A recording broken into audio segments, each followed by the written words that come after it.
Alright y'all, last video we started a challenge to make one build for every biome in Minecraft. So today we're going to pick that back up and make 5 more builds for 5 more biomes.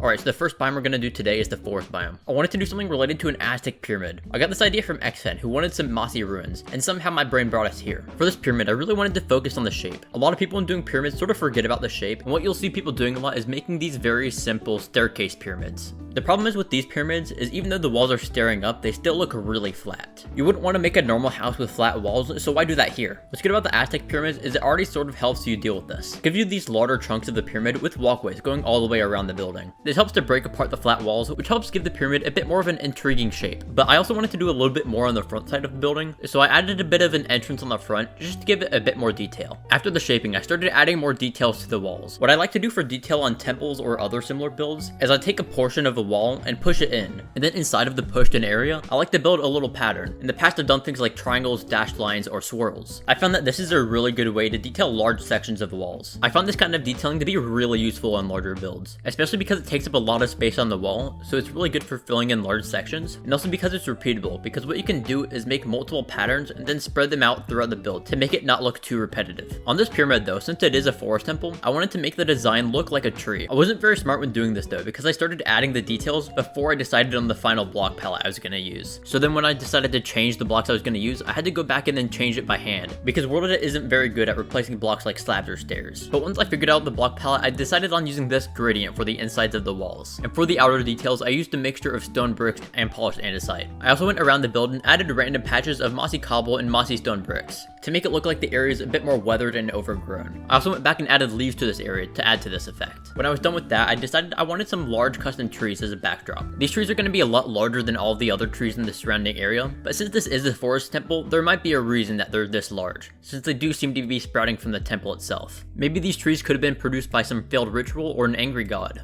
Whenever I'm making large trees like this, I like to add shading with a gradient. I like to put the darker blocks towards the tips and the lighter blocks towards the bottom, because it makes sense that as you get closer to the leaves, there would be a lot more shade up there. I also wanted to put some smaller custom trees out in front. I already have one custom oak tree saved in my tree area, but it would look a little weird if I just took one tree and copy and pasted that over and over. So I decided to make another one just to mix it up a little bit. When I'm pasting in the trees, I always try to avoid putting them in the front of the build, even though it would make sense for it to be overgrown all the way around. This just makes it easier to see everything so that you don't cover up any of the build that you worked so hard on. What I did do though is I made a few smaller shrubs to put in the front just so that the whole area wasn't completely devoid of plants.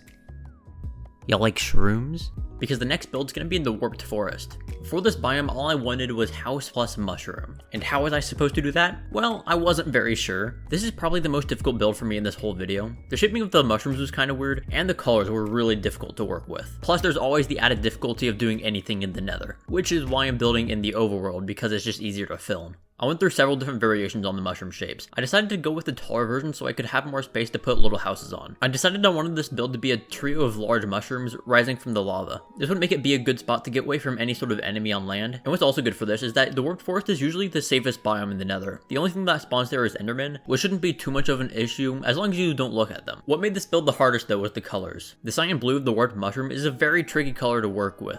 Basic color theory says that a good complementary color to cyan blue is red, but the thing is, the nether kind of already has that color covered, so to make something that doesn't completely blend in with the background, I just went with white houses with a brown roof. What's good about this is that white goes with pretty much everything, and it has some pretty easy gradients to work with. While the brown is sort of close to red, but it doesn't quite blend in with the netherrack. It's not perfect, but I think it still looks pretty good.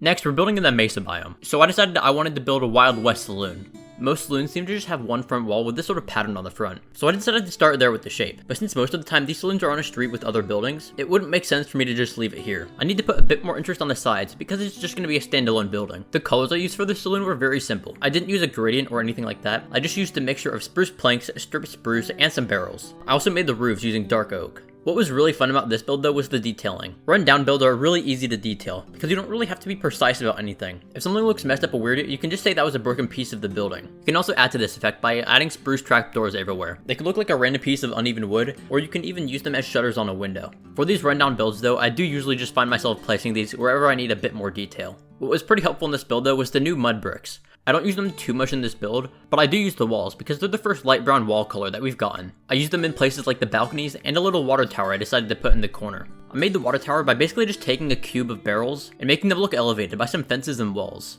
I wanted to add a sign to the front of the building saying Saloon. I could have used banners for this sign, but I'll be honest, those kind of suck. They look weird, they're a pain to make, and the text always looks the same. So I decided to make this sign by using maps. Just in case you don't know how map art works, you take an area that would fill a whole map, and then draw a picture over it. Then when you update the map, it should show whatever you put there. Then you can easily display the map in your item frame. Most of the time, these are used for something like pixel art. So what I'm basically doing is I'm gonna make one letter per map. This way I can easily reuse the letters if I ever decide to make another saloon. And god, I never thought my bad handwriting would apply to Minecraft. I tried my best to make these letters a similar size, although I do think I made the A and the O a bit too small. But if you're looking at the sign from far enough away, it should be small enough that it shouldn't really matter. So once I had all the letters done, I came back to the build to put them in the signs. Then I realized that the wall was only big enough to fit the word salon. So I just left it there and called it a day, because I really didn't feel like making this whole wall one bigger. Plus, who says they didn't have salons in the Wild West? It could be. Don't judge them. Also, y'all are gonna be proud of me for this. I made an actual interior for this salon. The interior is pretty simple. I just have a basic little bar. It's pretty much just this one room with a little bar over here and some tables scattered around. Interior can be intimidating for a lot of people, but if you just treat it like the exterior, it should work pretty smoothly.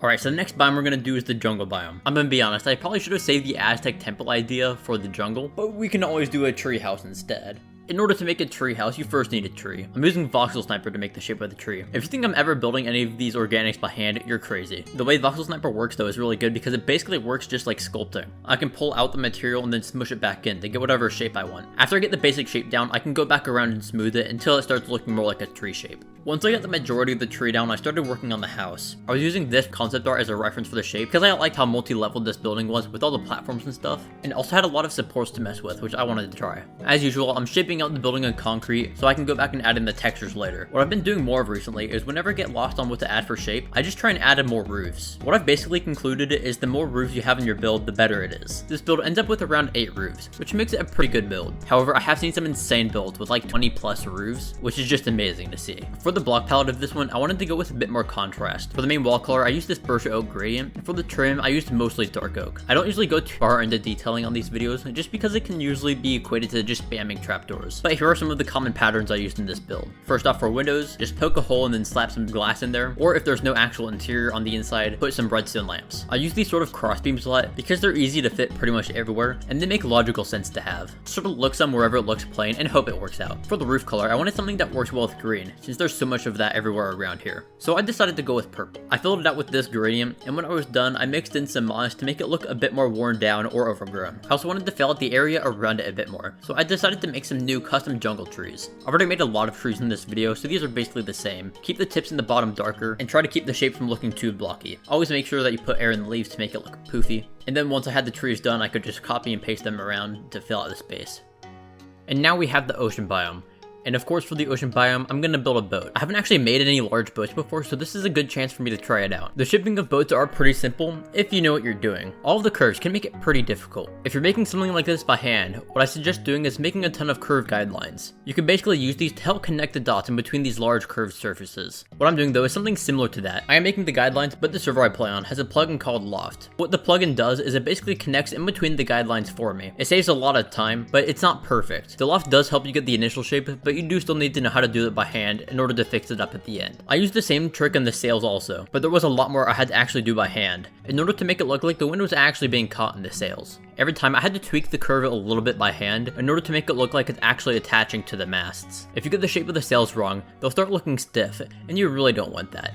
I decided to put a few cannons on the side of the boat. I did this just by putting some cobblestone stairs in a circular shape, and then pushing that into the hole. I also put this sort of deck thing on the back of the boat to give it a bit more interest. That's pretty much all of the details for the body of the ship though. I didn't put too much on here because half the ship is going to be submerged in water anyways. The most important part to worry about is above the ship. For that, I added ropes attaching each of the masts. This just sort of helps to fill out the area above deck, and it also helps give your eyes something to lead them from mast to mast. For the texture, I started out by trying to use a gradient, but it didn't really work for the boat. I ended up just using this spruce mixture for the hull with a few dark oak stripes. I also added a bit of texture to the sails by putting some calcite and diorite in the corners. I also put this pattern on the sails, which is sort of meant to look like waves. I'm not sure how much it actually looks like waves, but it's close enough.